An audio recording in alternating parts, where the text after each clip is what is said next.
is to be ultimately exclusively British. So I always wanted a smaller restaurant so I could refine what I did, have less tables, less people, and really zone it in. The menus are quite long, so it's like an exploration of the island, if you like. So we try and use as much sort of wild ingredients to replace certain imported ingredients, but we use obviously people like yourself to complement what we do. Us being strict with the menu and the food as well, it makes us more creative because we haven't got the safety net of, you know, okay, we need a dessert, let's get white chocolate mango, boom, modern British, but technically that's not. You know, years and years ago we wouldn't have had mangoes in this country, so we have to think of an alternative. So it's harder, it's more challenging, but then obviously ultimately we become more unique and more creative with it. Do you find having like a sort of limitation is actually a framework to play the game? Like, you know, you're sort of setting some rules out, but without any rules there is no like game, and it allows you to sort of play within those boundaries, and then the magic starts to happen. But I think what people are doing like today, I mean, people were saying modern British a long time ago, so that's not modern anymore. So it's like, it's where we're at now and where we're going, isn't it? I think like I look a lot into British history and understand, like I said a minute ago, how we wouldn't have had mangoes. Like, what would we have been cooking and what we've been using. Obviously there's a lot of, through the spice trade, there's a lot of you know, deals done through that. But we used to export, the biggest exporters of saffron. So it's still, yeah. Exporters? Yeah.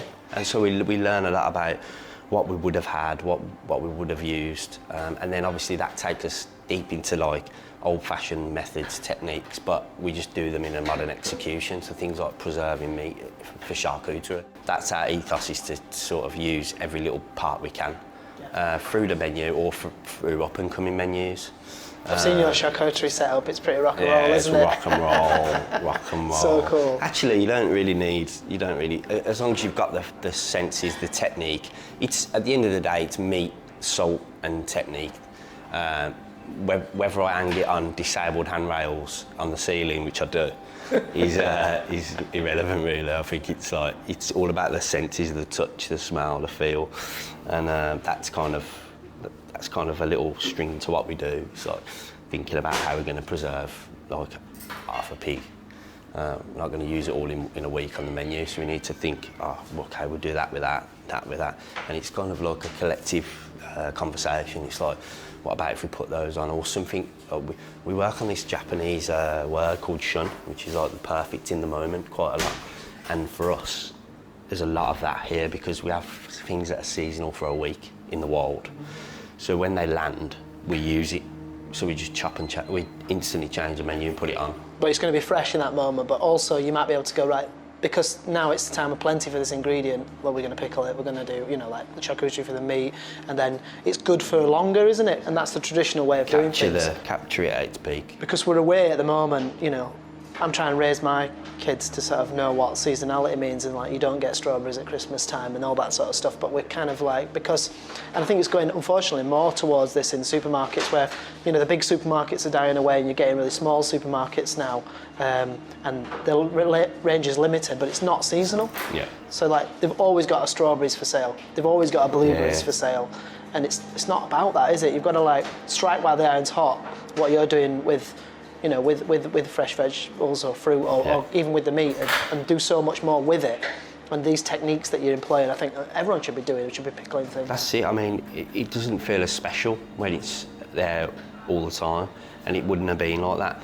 And like, I mean, it's not that it doesn't feel special. It doesn't taste right either. But I think, like you say, the feeling of it, that sort of when you're picking that strawberry from your garden on that perfect week within the year. It's a different experience, but also it does taste better. It's both, isn't it? Yeah.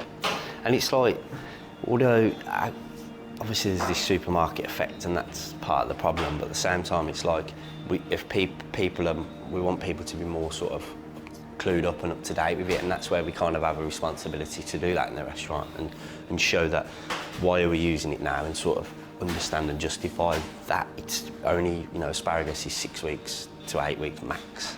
in the UK, so like we celebrate it. It's a real feature on the calendar. Do you think it's also a bit of like everyone wants to have Christmas every day? You can't have asparagus outside that, and people go, well, I want to have asparagus outside that. And I think people need to sort of go, you know, appreciate the fact that you can't have it all the time. We're not used to that. I think there's like you say, there's a little bit of like wanting to have the same thing, or to get used to a flavour, get used to something, and be able to not have no. You know, I'm going to the shop and I'm going to have that. Whereas, you know, years ago you'd gone to the greengrocer and whatever was on the front, that's what was in, because that's what they'd picked. You know, like pumpkins would be now, and that's what would be the bulk of it at the front. And it's kind of like that's how we try to use, our menu is that. So like, you know, 40s, 30s, you go to a greengrocer, look and go, oh, I'll get a bit of that, a bit of that, a bit of that. So that's the menu here, and then we do it in a modern way, obviously. Yeah. The only imports we use is things from yourself, coffee, chocolate, because they don't grow here, fruits that don't grow.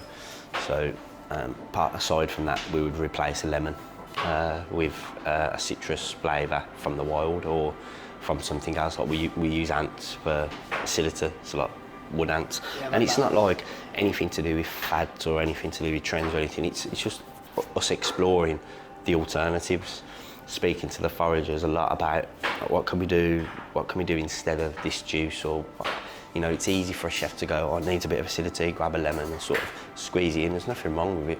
It's not no right or wrong. It's just I think there's another way. Like we wouldn't have had a lemon, so how do we acidulate that?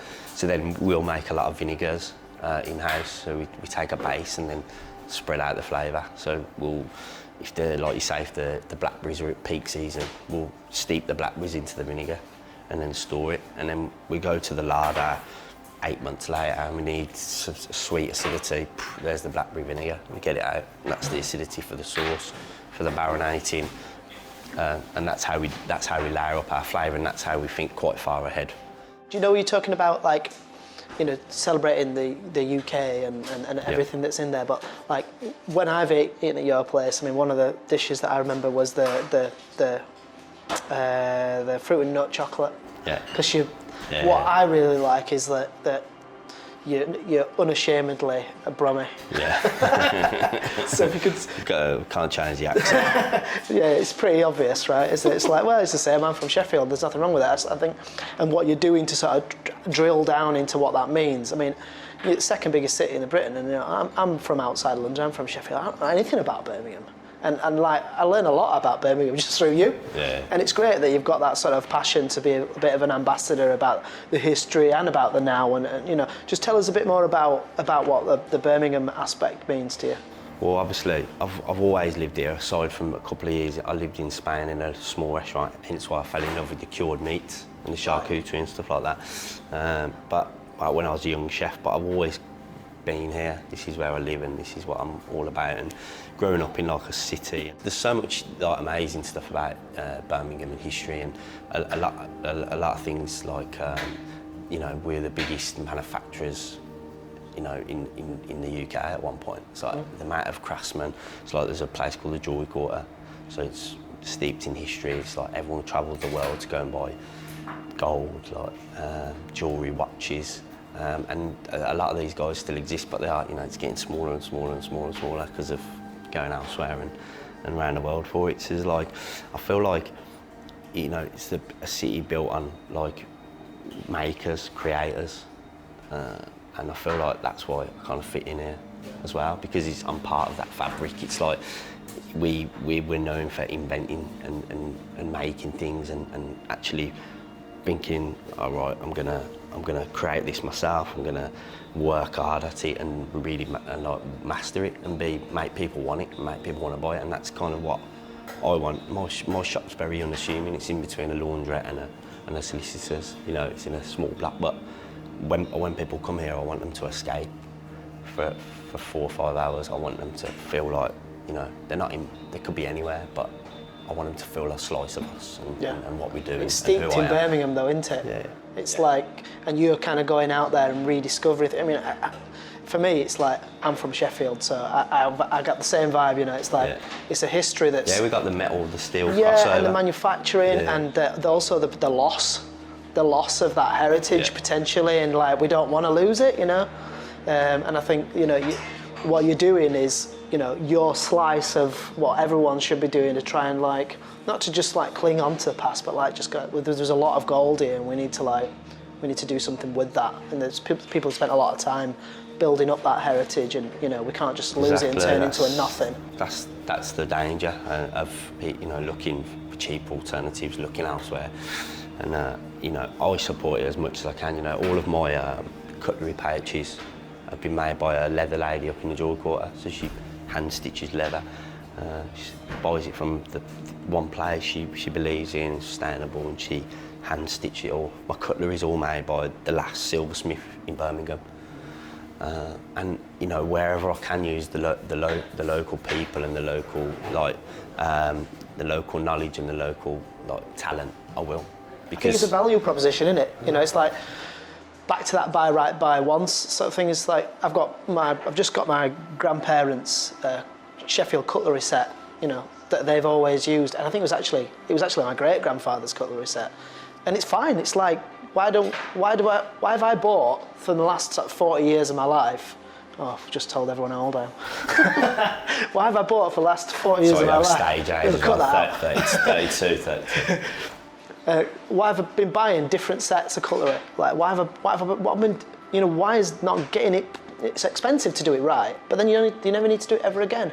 And we just got so thrown away with everything that we need to just wind it back and just do everything properly. I mean, one thing we were chatting before about, you know, on another day, was you were talking about the menu and how you want to, like, when people come here, they feel like it's luxurious and everything they're getting is, you know, you feel like you're being treated, but there's value at all levels, isn't there? Yeah. So it's like, it's still great value. They just come in and enjoying something that's been done properly. The best products we can get our hands on and share them, get people to eat them and enjoy them, and like you say, you know, the value's got to be there, and the value is there, and the value can be in the smallest little bite of your life, a burger, up to like the level that we're at, and it's like, it doesn't, you know, as long as like you need to just be yourself and give them the best of the best. That's what I believe. It's like I come from the most normal background, just me and mum growing up in Birmingham, like rough part of Birmingham, and it's like I still have the values of like, I want people to come here and I want them to have an amazing time. I'd rather someone come here like once every 2 months and go to Nando's every week. Do you think this is going to go hand in hand? Because obviously we're in funny times at the moment. You know, we're filming this 2020 with coronavirus and the restaurant industry struggling, and everything's changing. But, you know, trying to think some positives out of it. Do you think that people are, from a value point of view, are going to sort of have a bit of a wake up from the disposable culture, and, you know, like they're going to start appreciating food a bit more? So when they go out, it's got to be special, but also when they're at home, because potentially they're a bit bored because they can't do so much at the moment, they're going to get more into cooking. I've noticed that, you know, from what we do, that just general households are buying, you know, ingredients and doing interesting things with them. So I think maybe there's like a rebirth of like the focus on the simple things like food. I think the value of going out should be better now, because obviously we take it for granted, and when it's taken away, people can't go there. It's frustrating. So looking at, you know, where am I going to choose more where I go? Am I going to think about who I go to and who's got the value and who I believe in, rather than just, oh yeah, we'll go out for the sake of it, go out here, spend this. Like what I was trying to say earlier is, you know, if someone's working out what they're spending per month and they're getting to quality through their own cooking at home, they're like, oh, I really want something nice, rather than go, you know, to big chains like every week, 2-3 times a week. It starts becoming fuel, doesn't it? It starts becoming something to like enjoy. Cook more at home and then come here, you know, once a month instead, and look forward to it, and hopefully that's how we increases a culture and quality. You know, like Japan, I've never been, but what I see is everything's like mastered, everything's respected so much, and like to go to like the smallest ramen bar is like, you know, it's perfectly done. They master at that level. Yeah. At that level. So if you're spending £7 on a bowl of noodles, they're doing £7. As you know, it's worth it. If they're doing £70, it's worth it, and it's not because one's more fancy or got a better brand than the other. They're just they're perfectly pitched. You know, you're paying the right price for different things, and I think that's so. We talked earlier on about having a framework and like play within those rules. Like, you know, talk about Japan, you might be a sushi restaurant, you might be a yakitori, but they don't. Yakitori place doesn't do sushi. You know, it's like I always think if a fish and chip shop sells pizza, neither are going to be any good. They do though, don't they? Yeah, they do. So it's that sort of like specialism within those, and also just pitching yourself at the right tier, that where the value is there at the bottom, the value is there at the middle, the value is there at the top, and you've just got to, you know, you've got to make sure that you're putting that. That's where I see the crossover with what we do, and obviously, like I said, I've never been, but the crossover of what I do with Japanese, it's like I've specialised and focused on something, and obviously in the UK, that doesn't happen all the time, and I've said, right, this is what I'm going to be good at, British, and I'm going to go down this road, and obviously I've never worked anywhere like Michelin starred, I never had that safety net of someone's dishes or, you know, chefs kind of, I'm struggling to write a dish and I'll go back to what I know, and then it becomes like a regurgitated version of the other chefs, and then you're in that sort of cycle. I've never had that, and I always look to Japan as inspiration for that, because it's like mastering something, spending time on one thing, you're only going to get really, really good at it. Standing in a kitchen for 10 years, the same place, doing it over and over again, you're only going to get good at it. And that's kind of what's happened, and I look to it for inspiration a lot, you know, and that's where I see the crossover in, you know, I always think of the perfect mouthful is sushi, because it's rice, fish, and the perfect sauce made by those three things. There's nowhere to hide, and I do similar things with my food. It's a completely different execution, but it's always about three things that work perfectly together, and that's where the kind of crossover in it. And then I start looking at the seasonings of things, and I'm like, soy sauce is unbelievable, and you can make it, but you can never make it as good as someone who's been making it for generations. And as a seasoning, it's completely different to salt, because of the way it works in the mouth, and the way it's, you know, it's liquid. So you add salt to something, it's aggressive. You know, you add soy and you can really change the flavour and the profile of everything. So it's something that I always look to use, you know, in the seasoning of my food. And it's like, and obviously Japanese soy is so refined, so it just works like perfectly. You can't hide when you're keeping it that simple either. You've got to use good produce. You know, like you were talking about the sushi before. It's like you can't put cheap fish on it and season it with something. It just jumps out. Well, if keeping it so simple. If you do, then it becomes like average, and you know there is some average stuff, isn't there? But that's only here. Like I can imagine, like the level of, you know, someone working on rice for 10 years before they do anything else. Yeah. How good is that? I think it's about, again, pitching the value levels. Like, think about like beef. Like, you don't only eat sirloin steak. Yeah. It's not like cows just don't come up and then they're magically a big block of sirloin steaks. You know, you get A5 Wagyu, A5 Wagyu sirloin, but you get A5 Wagyu oxtail, you get A5 Wagyu tongue. Not here you don't, but in Japan you do. And it's about like nose to tail, I suppose, isn't it? And doing that. Speaking of that, what you can tell us a little bit about the dishes that you're thinking about cooking for us. So one of them is the new first bite on the menu. So it's technically it's a little tart, but the tart's made of nori seaweed. So we basically take the sheets, soften them, and then put them around like a tart case, and then bake them. So you go really crisp on the outside. Obviously, seaweed's delicious. Like I use it throughout the menu, pretty much. You know, beyond out of 10 courses, it will be in 3, 4, 5. We find it a lot in the wild in the UK, and then obviously we use some of yours. And then inside is trout from a chalk stream farm down near Dorset. Oh, nice. So we're basically we're gonna cut it into dice with some of the fat and the meat in the belly. So raw? Yeah, and then marinate it for 10 minutes, so it's like a cure with some soy, some dashi vinegar, and then some rapeseed oil from British rapeseed oil, because we use that in place of olive oil, but it has this savoury sort of roundness, So when we make this mix, this cure, we drop the fish into it for like 10 minutes just to cure it, just to firm it up ever so slightly so it's a bit more toothsome and not as soft.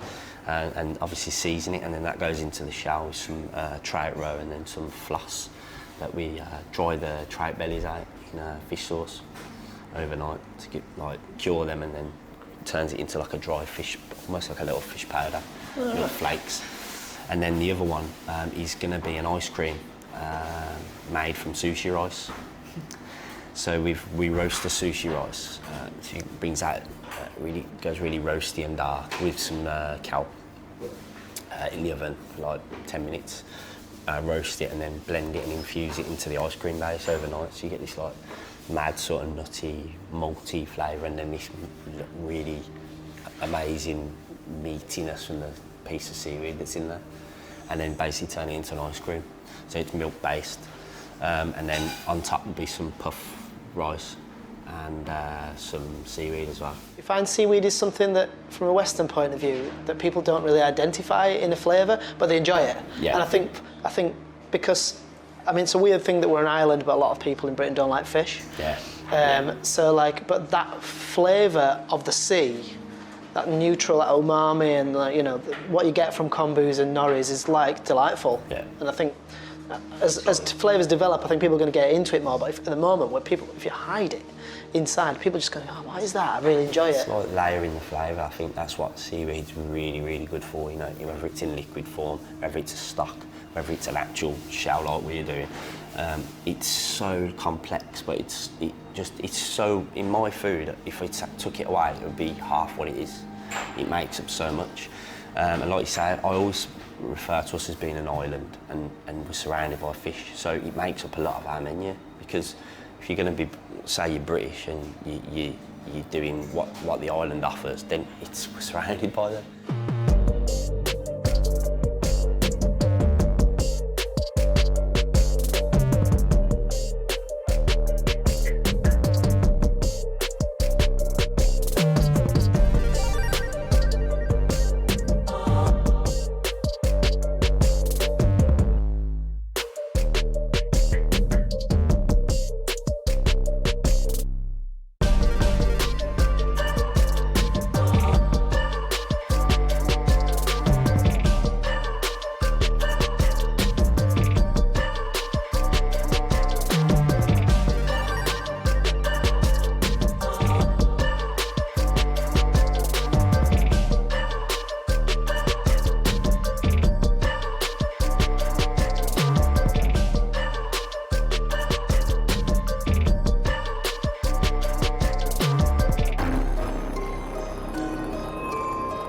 This is the first bite at the moment on the menu. So it's something we've worked on a little bit over the lockdown period to get the shell right and get the balance right.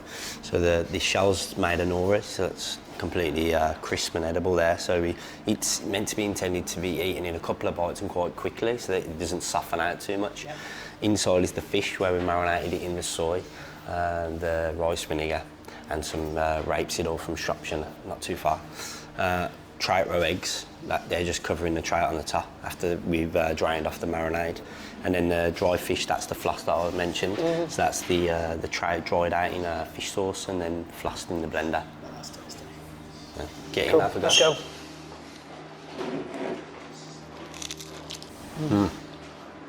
And I like the Kewpie mayonnaise at the bottom. Yeah. Little secret. It's the best. Great. You can't make it without. The nori's really good.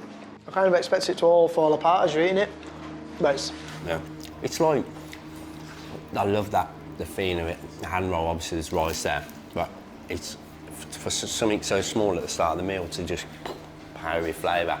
You know you're in for a good meal. That's the key. It is. Just have memories of hand roll, you know. Yeah, it's really nice that. Yeah.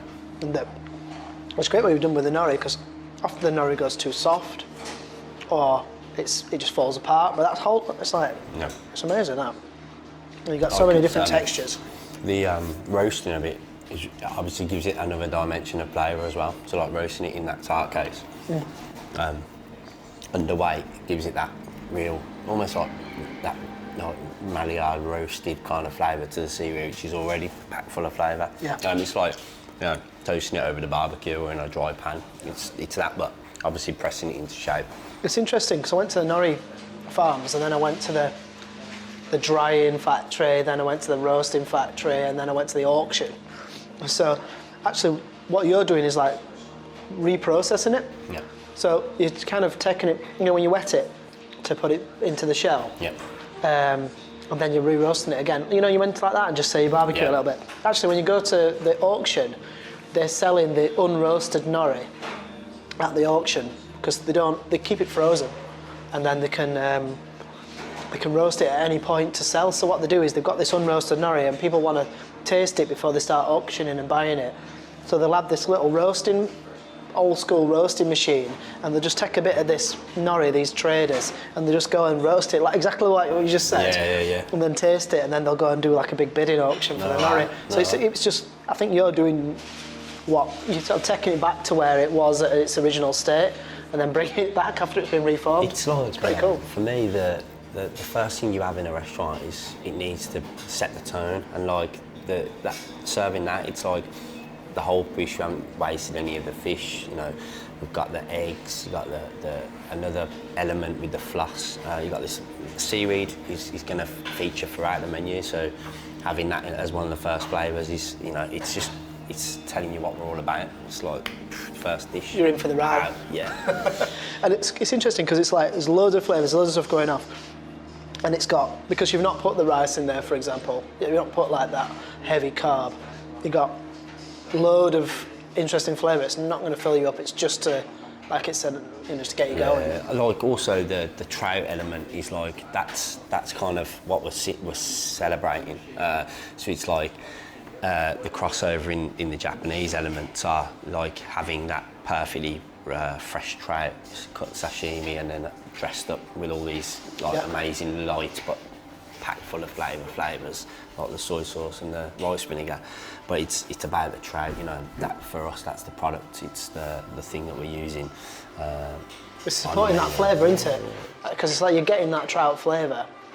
That's what you're getting, but it's like, you don't just get a plain trout, do you? You want it like to have the best made out of it. And also that's what it felt that like. marinade, the way of doing it is like, it's just making it a little bit more chewy. As you ate it, did you feel it's like a little bit more toothsome, but it's still soft. It hasn't been cooked.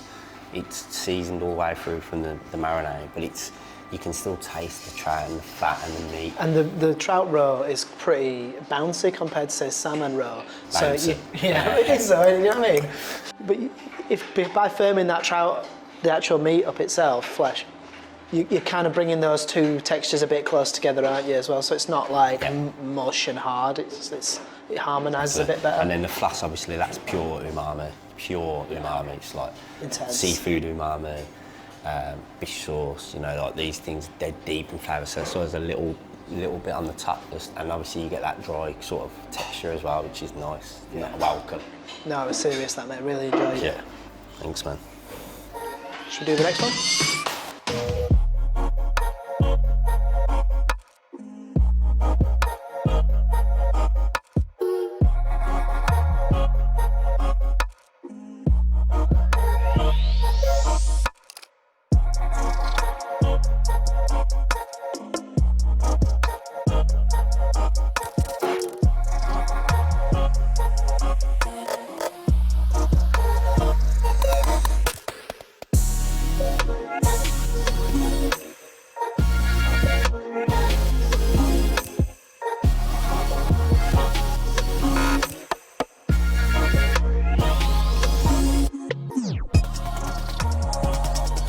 No, it does smell unreal though, doesn't it? This is like... I think it's the finishing touch. It's Cafe Alarm's grown in Evesham. It's like 40 minutes away from here. So some citrus grows successfully, like lemons, oranges don't. Cafe Alarms grow really well there. That's funny, isn't it? Yuzus, yeah. There's obviously cafe, I immediately associate it with Thailand. Yeah. Super hot, super humid. For this, it's like perfect because it's quite savoury ice cream, and then that just lifts it to the perfume. I mean, it hits the table, you can smell it, and obviously supporting what the actual inspiration of the dish is your sushi rice. So the sushi rice we roast in the oven for like 15 minutes high with a piece of kombu.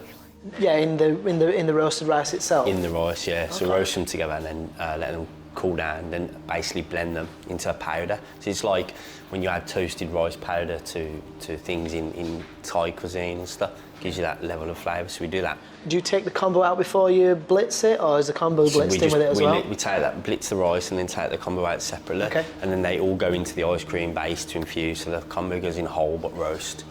And then the rice goes in powder, roasted powder form. Yeah. That infuses overnight and then turn it into ice cream. So it's like a milk base. So you get the full savoury nuttiness of the rice. And then on top, some puffed rice.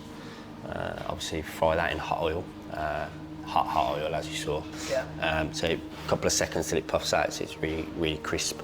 And then some of the nori on top, and then the kaffir lime that we were just talking about. It's just freshly grated. It's got loads of dimensions in there. Yeah, I'm mega. desperate to go before it melts. Go for it. It reminds me of a furikake. Yeah, you know, yeah, on yeah. top, but like a really wacky one. Yeah, it's like, it would work if it was like even a savoury one would work on it, as long as there was a little bit of sweetness. Yeah. Well, the kaffir really cuts through the sweetness of it, but the rice tones in the ice cream themselves are awesome. I love the taste of, obviously sushi rice, how it's processed, and it's very, it screams authenticity of Japan, but actually roasting it, you get this mad, intense flavour that's completely different, like malty, and there's a lot of malt in British cooking. Malt extract, malt loaf, they're all sort of things that we use in a vast way, in vast amounts through the British cuisine, and it's like to do it with rice from Japan, it's like mega. It's mega. just a great, really similar. Great spin on it. It doesn't taste too unfamiliar either, you know, because if you're used to eating vanilla ice cream or a good quality vanilla ice cream, it's a big pleasure in that, and it's not too far away from that. Because it's a milk base, obviously it allows the rice to shine more. If there was eggs, you would taste a lot of egg. Mm-hmm. So the rice really, you can really taste what we've done to the rice and the quality of the rice. And for me, I don't use a lot of sugar. Brew desserts, keep them quite light. So this is really nice to sort of end the meal because it's sweet, savoury. There's loads of different things going on. And it's really accessible. It's not a challenging dish. Do you know what I mean? I think everyone's going to like it. You can always end up on a. It's not safe because it's still pretty out there, you know, with some funky ingredients in it. But Also, it's one of them, a crowd pleaser. You'd read and you'd be like, it's weird. And then you try it and you're like, ah. Yeah, it's great, man. I really enjoy it.